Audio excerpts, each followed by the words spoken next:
C'était un matin, au plus profond d'une forêt. Les oiseaux chantaient, les insectes bruissaient.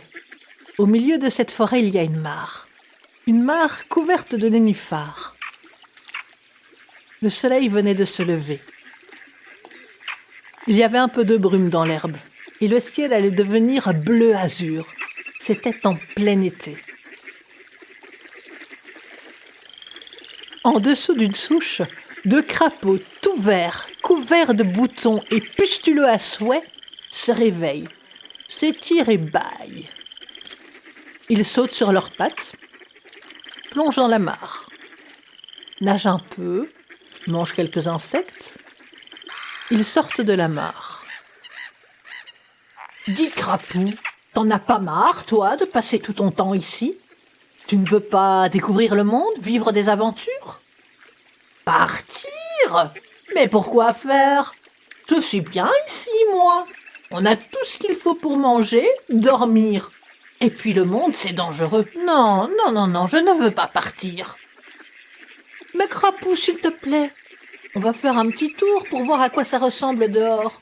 Rencontrer d'autres animaux, et puis si ça te plaît pas, on revient, d'accord ? » ?»« Bon, d'accord, Crapi.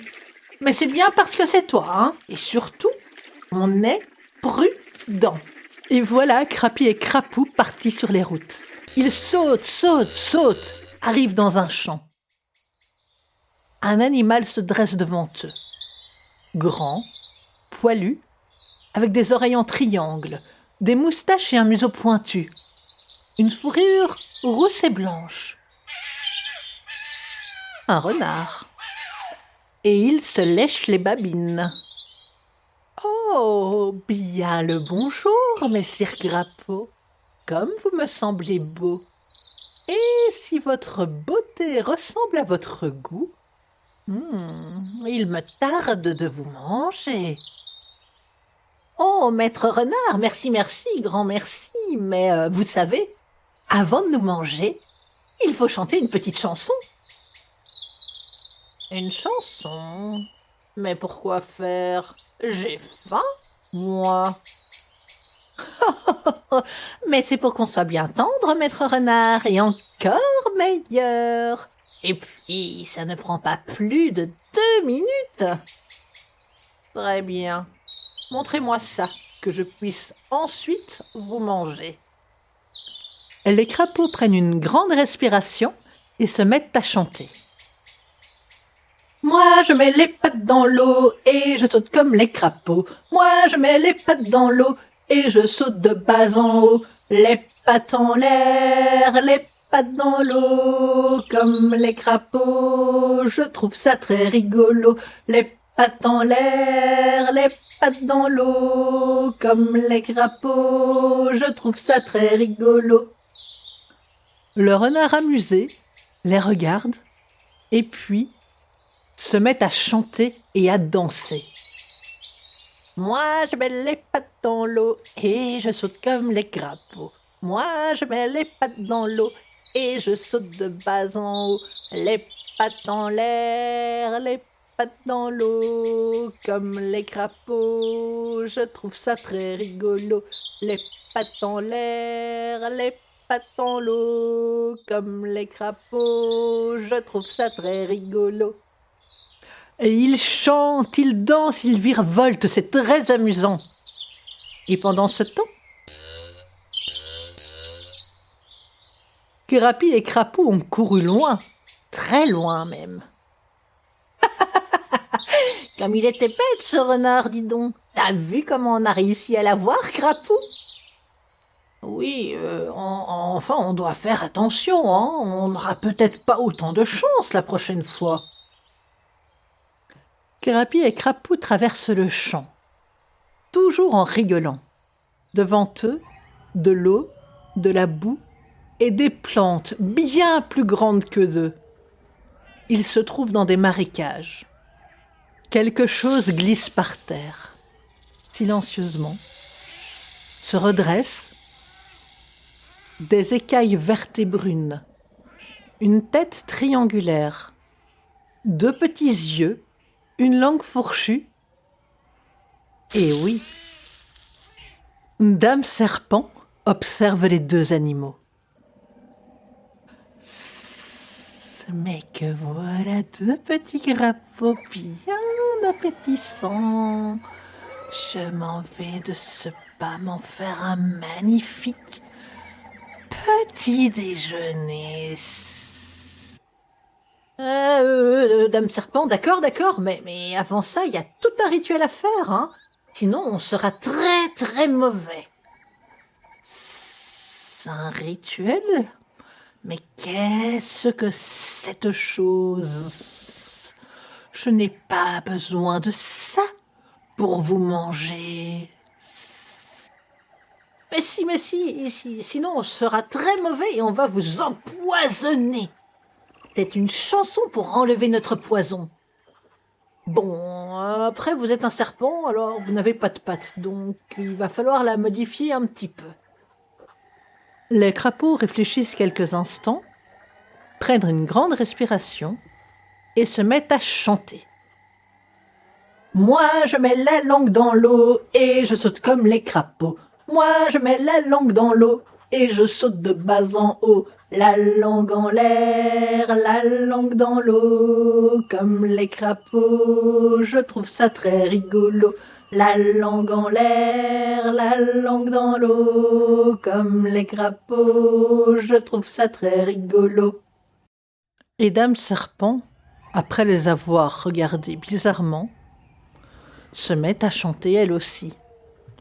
Moi, je mets la langue dans l'eau et je saute comme les crapauds. Moi, je mets la langue dans l'eau et je saute de bas en haut. La langue en l'air, la langue dans l'eau, comme les crapauds. Je trouve ça très rigolo. La langue en l'air, la langue dans l'eau, comme les crapauds. Je trouve ça très rigolo. Dame Serpent chante, danse, et pendant ce temps... Ah, évidemment, Crapi et Crapou sont loin. Ils sautent, et Crapi rigole encore du bon tour qu'ils viennent de jouer aux reptiles. Il faut qu'on soit prudent, Crapi. Ils ne se laisseront pas tous avoir comme ça. Mais si, bien sûr, on est les plus intelligents et les plus rapides. Ne t'inquiète pas, ils ne nous auront jamais. Et Crapi et Crapou avancent, traversent le marais, arrivent devant une ferme. Dans la cour, couchée dans la lumière, une boule de poils noirs et blancs, de longues moustaches, des yeux verts. Eh oui, un chat les observe. Approchez, petit, vous m'avez l'air bien joli. Je suis sûre qu'on peut jouer à cache-cache ensemble. Je compte, vous vous cachez, je vous trouve et je vous mange. Le chat se lèche les babines en observant les deux crapauds dodus. Ça a l'air très très chouette, votre jeu, messire chat. Mais si au lieu de compter, vous chantiez plutôt une petite chanson. Et puis elle nous rendra bien meilleurs, vous verrez. Oh, d'accord. Apprenez-la moi, qu'on puisse jouer et que je vous mange. Et Crapi et Crapaud de chanter et de danser. Moi, je mets les pattes dans l'eau et je saute comme les crapauds. Moi, je mets les pattes dans l'eau et je saute de bas en haut. Les pattes en l'air, les pattes en l'eau, comme les crapauds. Je trouve ça très rigolo. Les pattes en l'air, les pattes dans l'eau, comme les crapauds. Je trouve ça très rigolo. Et le chat de les imiter, de chanter, de danser. C'est très très amusant. Moi, je mets les pattes dans l'eau et je saute comme les crapauds. Moi, je mets les pattes dans l'eau et je saute de bas en haut. Les pattes en l'air, les pattes dans l'eau, comme les crapauds. Je trouve ça très rigolo. Les pattes en l'air, les pattes dans l'eau, comme les crapauds, je trouve ça très rigolo. Et pendant ce temps,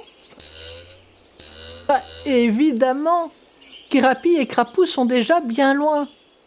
Et ils rigolent du bon tour joué au chat. Mais la journée a bien avancé, et le soleil descend doucement sur l'horizon. Ils traversent des champs, arrivent devant un arbre.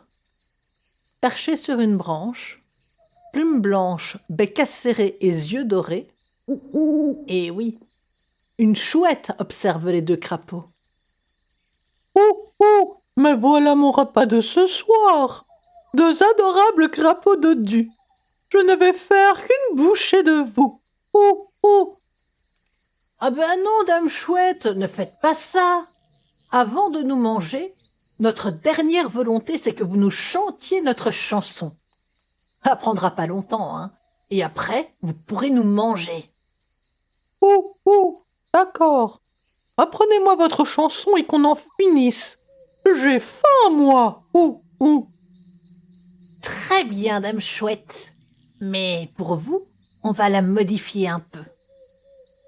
Les crapauds réfléchissent quelques instants et se mettent à chanter.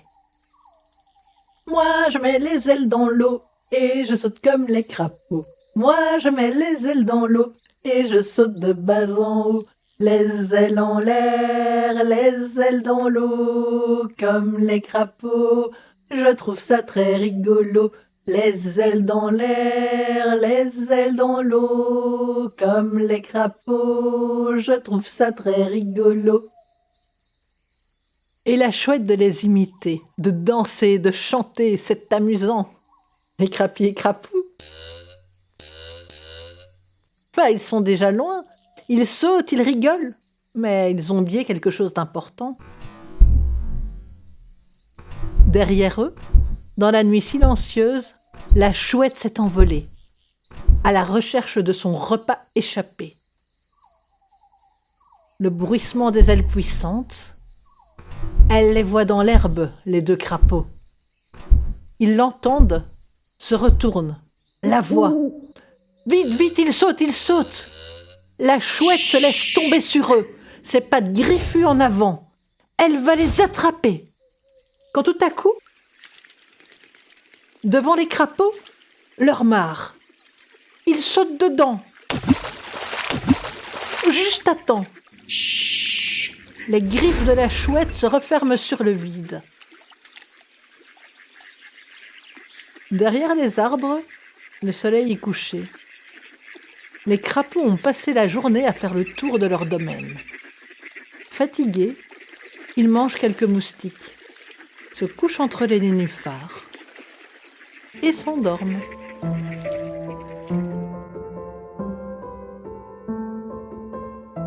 Si vous avez apprécié cette histoire, n'hésitez pas à vous abonner au podcast Je compte jusqu'à toi ou à venir me retrouver sur le site lendewell.com/histoire.